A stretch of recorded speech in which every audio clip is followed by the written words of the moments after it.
Hoje leremos um texto muito profundo que conclui em forma de hino os pontos principais da teologia paulina contida nesta presente carta.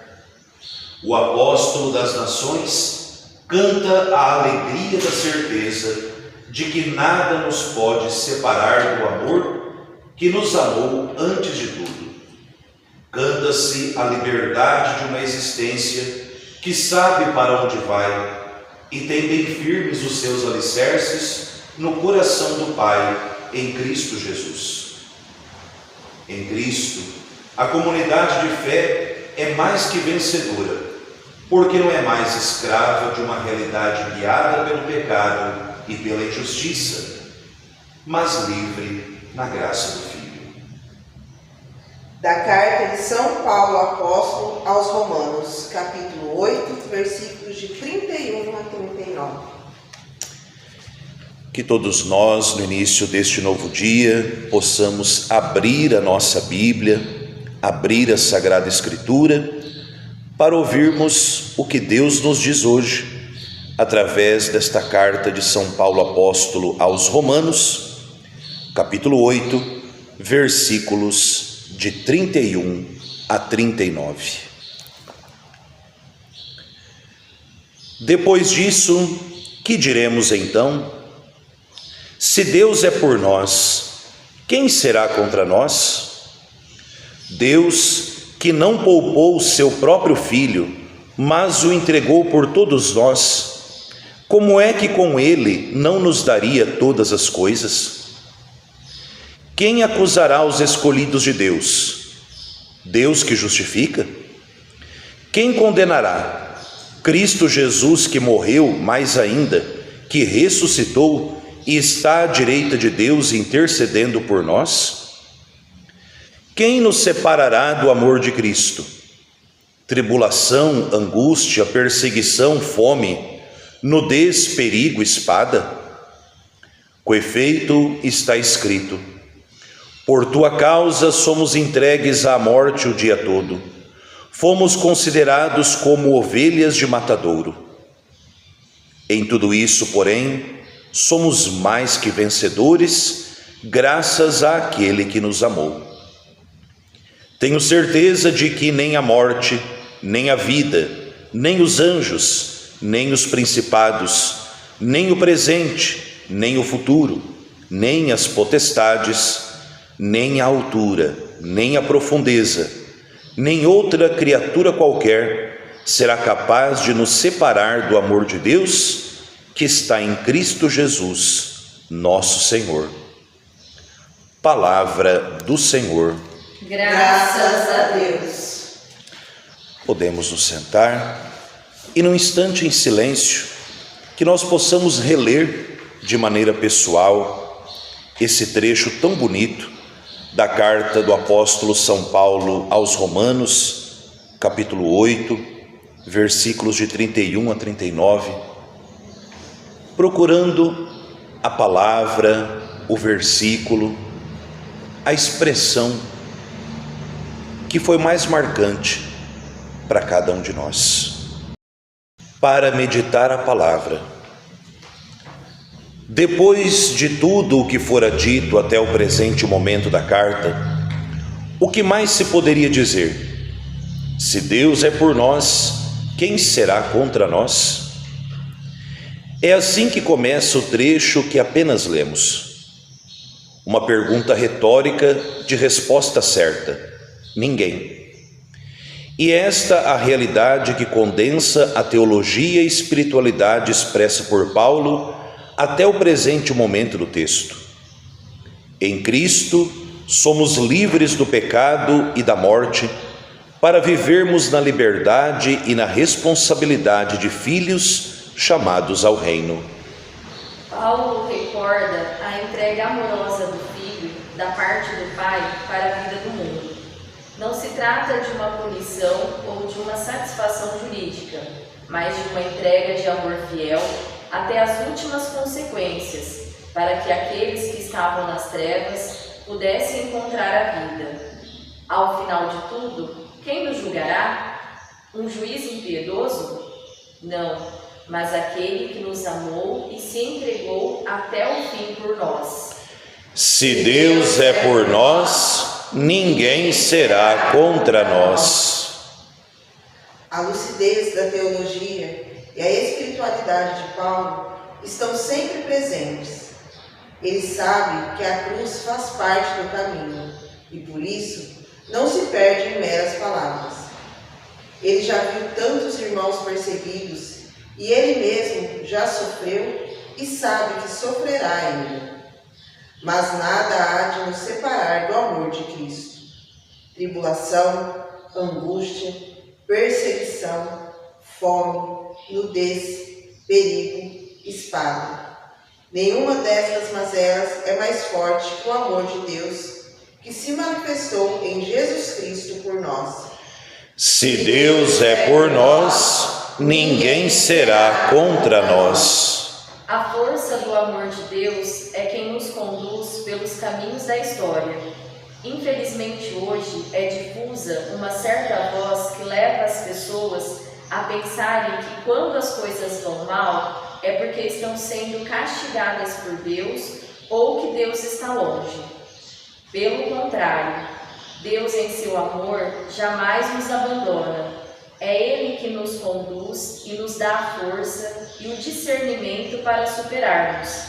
Em Cristo somos mais que vencedores, porque não mais estas coisas determinam o sentido de nossas vidas, mas o amor e a justiça de Deus que nos alcançaram e permanecem conosco para sempre. Se Deus é por nós, ninguém será contra nós. Paulo termina com uma frase que apresenta 3 pares de contraposições: morte e vida, presente e futuro, altura e profundeza, e conclui com a expressão: nem qualquer outra criatura. Esse jogo de elementos quer significar a totalidade da realidade que nos circunda. Paulo evidencia dessa forma o sentido maior que nos ajuda a vivenciar cada momento e coisa que está conosco em cada uma dessas dimensões. O amor de Deus. Assim, somos redirecionados à realidade da história para compreendê-la e vivê-la segundo este amor. Se Deus é por nós, ninguém será contra nós. Amados irmãos e irmãs, reunidos nesta capela da Casa de Nazaré, nesta sexta-feira, hoje, dia 26 de setembro, quando a Igreja nos convida a celebrar a memória de 2 irmãos santos, os santos Cosme e Damião, mártires de Cristo, mártires da Igreja, padroeiros daqueles que se dedicam ao cuidado e à saúde dos outros. Nesse contexto dessa memória destes 2 santos mártires, nós, reunidos ao redor da palavra, ao redor da Eucaristia, concluindo estes 5 encontros sobre a carta de São Paulo Apóstolo aos Romanos, livro que a Conferência Nacional dos Bispos do Brasil nos pediu que neste mês de setembro lêssemos, estudássemos, meditássemos e, sobretudo, que praticássemos essa palavra. Diante do martírio, seja dos santos Cosme e Damião, seja dos santos apóstolos Pedro e Paulo, seja de uma infinidade de outros mártires mais antigos e inclusive mais recentes na história da Igreja, esta parte da carta de São Paulo que nós ouvimos é uma injeção de ânimo e de estímulo. Quem pode nos separar do amor de Deus? Ninguém. Quem foram, quem são e quem serão os mártires da Igreja sempre? São aqueles que, olhando para todas essas dificuldades da vida, São Paulo elenca várias e depois ele diz, nem qualquer outra coisa, ou seja, absolutamente nada. Nada pode nos separar do amor de Deus se a gente não quiser. O mártir é justamente aquele que, olhando para as dificuldades desse mundo, olhando para as perseguições desse mundo, tem a sua vida ancorada, tem a sua vida alicerçada em Cristo e sabe que tanto as belezas quanto as mazelas desta vida presente, elas são passageiras e nada nesse mundo pode se comparar àquilo que nos espera no céu. A única coisa que nos faz experimentar o céu na terra é a Santa Missa. A missa é o céu na terra. O documento sobre a Sagrada Liturgia do Concílio Vaticano II diz que na liturgia da Igreja nós antegozamos o paraíso, ou seja, na liturgia da Igreja, sobretudo na celebração do Santo Sacrifício da Missa, nós já experimentamos na terra o sabor do céu. E justamente nos alimentamos do sabor do céu na nossa peregrinação nessa terra, através do banquete da palavra e do banquete da Eucaristia, para que nós tenhamos esta força que São Paulo diz, que São Paulo experimentou, que São Paulo viveu, que os santos Cosme e Damião, Santa Luzia, Pedro, Paulo, Santa Luzia, São Maximiliano Maria Kolbe, Santa Edith Stein, tantos santos mártires experimentaram e vocês e eu somos chamados a experimentar. Porque ainda que não nos seja pedido mortes tão cruéis e sangrentas como foram desses casos que eu acabei de citar, a nós é pedido o martírio de cada dia, e que muitas vezes é bem mais dolorido e doloroso do que apenas o martírio de ter a cabeça cortada por uma espada. Pensemos bem no sofrimento de São Paulo, que foi degolado por causa de Jesus Cristo. Cortou a cabeça e morreu. Mas quantas vezes o martírio sem o derramamento de sangue, ele dura um dia, uma semana, um mês, um ano, 10, 20. São as perseguições que nós sofremos todo santo dia por querermos ser de Deus nesse mundo nosso. E para nós que encerramos hoje estes encontros sobre a carta aos Romanos, como peregrinos de esperança nesse ano santo e ao longo de toda a nossa vida, nós estamos já sentindo o perfume do mês missionário que está aí batendo a nossa porta. Mês de outubro, mês da missão, mês do rosário, mês da oração. A carta de São Paulo Apóstolo hoje nos prepara para dizer: olha, a missão não será fácil, não vos engano. Haverá dificuldades, não esconderei, mas em todas elas, se a nossa vida estiver ancorada no amor de Deus, nós passaremos por elas e seremos mais do que vencedores. Eu me recordo de uma vez ouvir uma senhora que já veio a falecer, e ela com muita dificuldade ainda trabalhava como empregada doméstica em várias casas, e essa senhora, que às vezes passava por situações tão difíceis em casa, com a família, passava por situações horrorosas na casa de certos patrões que de cristãos tinham muito pouco, e eu conversando com ela no começo do meu ministério sacerdotal, e falava: e que coisa, não é? A senhora não desiste, né? E a mulher era de comunhão diária. Ela saía do serviço, parava ali na capela das Irmãs Auxiliadoras em Lins, ou então na igreja de São João Bosco, participava da missa e ia embora para casa. Com a roupinha suja do serviço de empregada doméstica, muitas vezes com o rosto em lágrima pelas situações do dia a dia.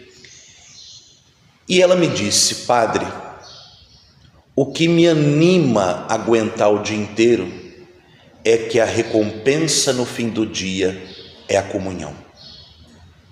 O que me anima a suportar o dia inteiro é que o meu prêmio é a hóstia consagrada. Pense bem, fazer da Eucaristia, fazer do pão do céu sobre o altar, a maior recompensa do nosso dia a dia, é compreender que, se o prêmio é bom, compensa o esforço do exercício.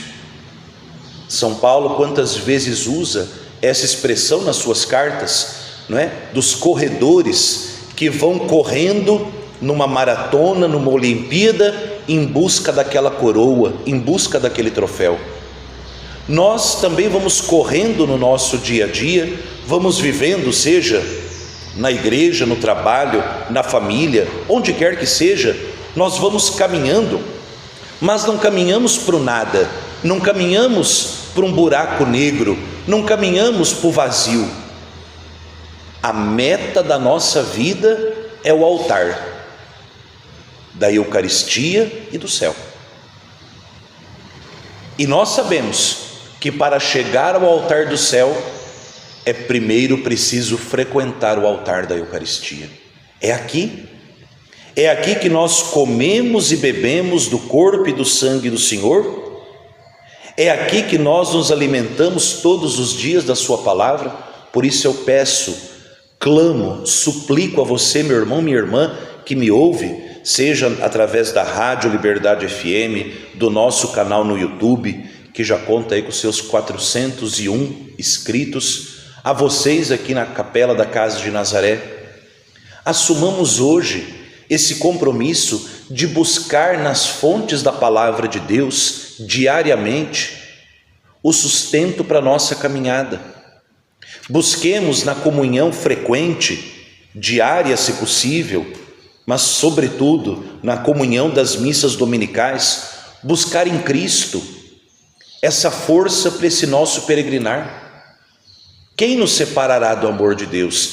Quem deseja a nossa condenação? Cristo, que morreu por nós? É uma pergunta que se autorresponde. Aquele que morreu por nós, morreu para que a gente não se perca. Aquele que caiu 3 vezes ao longo da Via Sacra, caiu para compreender as nossas quedas e levantou para poder nos levantar também. Então, meu irmão, minha irmã, que essa certeza de que nada nos pode separar do amor de Deus, nos faça correr ainda com mais empenho, com mais perseverança, rumo ao prêmio, que aqui nessa terra se chama Eucaristia. E a Eucaristia é a antessala do paraíso, porque a Eucaristia é o próprio céu na terra. Celebrando hoje os santos Cosme e Damião, nós celebramos 2 irmãos médicos que no Oriente são conhecidos como os não cobradores. Viviam daquilo que eles tinham, e quando os outros doentes iam procurar os tratamentos médicos, eles diziam: nós não queremos dinheiro, o preço do nosso tratamento é que você nos permita anunciar Cristo a você. E assim foram instrumentos da cura e do cuidado de Deus na vida de tanta gente, e instrumentos de conversão, até que foram denunciados, e denunciados foram mortos, espedaçados vivos por causa da fé. Outras religiões não cristãs se aproveitam dos nossos santos. Hoje não é dia de dar bala para criança, hoje não é nada disso, isso não é cristão. Se alguém te oferece hoje uma balinha de alguma coisa de Cosme e Damião, não pegue, agradeça, mas diga: não, porque eu sou católico. Santos Cosme e Damião, assim como outros santos da Igreja Católica, são horrorosamente mal usados por tantas outras seitas, por tantas outras religiões. Eu acho cúmulo isso. Todo mundo que funda uma coisa se apropria daquilo que a Igreja Católica tem. Alguns fundam as seitas protestantes, se apropriam da Bíblia que foi feita pela Igreja Católica. Você vai nesses lugares aí, dessas religiões estranhas, estão lá as imagens dos nossos santos, mal utilizadas, com nomes estranhos para fins macabros. Você, meu irmão, minha irmã, que é católico, que é católica, aprenda a conhecer os santos da igreja. Como São Cosme e São Damião nos ajudam, nos ensinam a viver esta certeza da fé, mesmo na hora da perseguição, e ter como maior lucro da nossa vida o prazer de anunciar Jesus. Não permita que os nossos santos sejam instrumentalizados pelo mal. Não permitam. Aprendamos a conhecer a vida, a história dos santos, porque são a nossa família. Eu dizia isso ontem na igreja de São Mateus. Nós, quando alguém fala mal do nosso pai, da nossa mãe, de um irmão, de uma irmã nosso, a gente vira um leão para defender. E nós católicos, tontos, hipócritas, fracos, ouvimos tanta gente falar mal da nossa família do céu, que é a Virgem Maria e os santos, e a gente fica quieto. Se você defende o seu irmão, sua irmã dessa terra, comece a defender a honra dos santos, porque são nossos irmãos de fé, foram batizados no mesmo batismo que nós. E enquanto você e eu não os defendemos na terra, eles estão no céu batalhando pela nossa conversão todos os dias. Quantas vezes a honra da Virgem Santíssima é ultrajada por irmãos de outras denominações e nós nos calamos por medo, por vergonha. Somos iguais Herodes, que para não desagradar a ordinária da Jezabel, ordenamos a morte de João Batista. Para não desagradar o marido, a filha, o pai, a mãe, a vizinho, o coleguinho, o namorado, o marido, sabe Deus quem é? A gente vai se calando, e esse calar se chama omissão. Omissão, que é um dos piores pecados que existe. Porque omissão significa: você teve oportunidade de fazer o bem, teve condição de fazer o bem, teve recurso para fazer o bem, e você optou por não fazer. Isso é terrível. Então vamos hoje, sobretudo pensando aí nessa memória de São Cosme e São Damião, procurar conhecer mais a vida dos santos, defender os santos. E se a gente ouvir alguma coisa dessa, porque São Cosme e São Damião é coisa daqui, seja católico de verdade, diga: não, você está equivocado. Outras seitas se apropriaram, mas não pertence a eles. Eu acho que cada um poderia ser livre para fundar a seita que quisesse, mas inventasse o seu próprio livro, inventasse o seu próprio santo. Para de ficar copiando as coisas dos outros, é onde cria tanta confusão.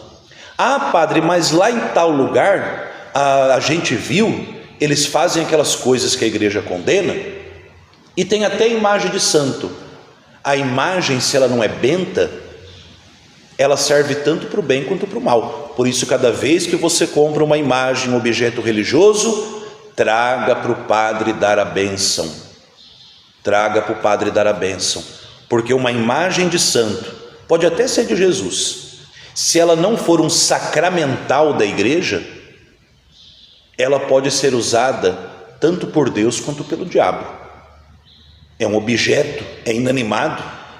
Então, pela bênção da igreja, esta imagem deixa de ser apenas uma peça de decoração, mas se torna um sacramental, ou seja, um auxílio da graça de Deus, um auxílio para o socorro divino. Não permitamos que essas confusões, e não é de hoje, confusões históricas, confusões antigas, deturpem a nossa fé. Que São Cosme e São Damião interceda muito por nós, intercedam pela conversão daqueles que mal utilizam deles dois para outros fins, e que aquela que é a rainha dos mártires, a mãe da igreja, mãe dos missionários, rainha de todos os santos, Maria, a mãe de Deus e nossa, que ela interceda por nós, para levarmos uma vida ancorada de tal maneira no amor de Deus, que a ventania das dificuldades não nos arraste. Jesus manso e humilde de coração, fazei o nosso coração semelhante ao vosso. Crescer juntos. Nossa reflexão continua. Vamos agora meditar nossas impressões sobre a reflexão apenas escutada. Como cada um de nós escutou este belíssimo hino contido na carta aos Romanos? Quais foram nossas particulares expressões? Conseguimos ler os fatos que compõem nossas vidas comunitárias e pessoais a partir do olhar da fé? Este amor fiel de Deus é a fonte de nossa esperança. Vivemos verdadeiramente como peregrinos da esperança? Chama viva da minha esperança, este canto suba para ti, seio eterno de infinita vida, no caminho eu confio em ti.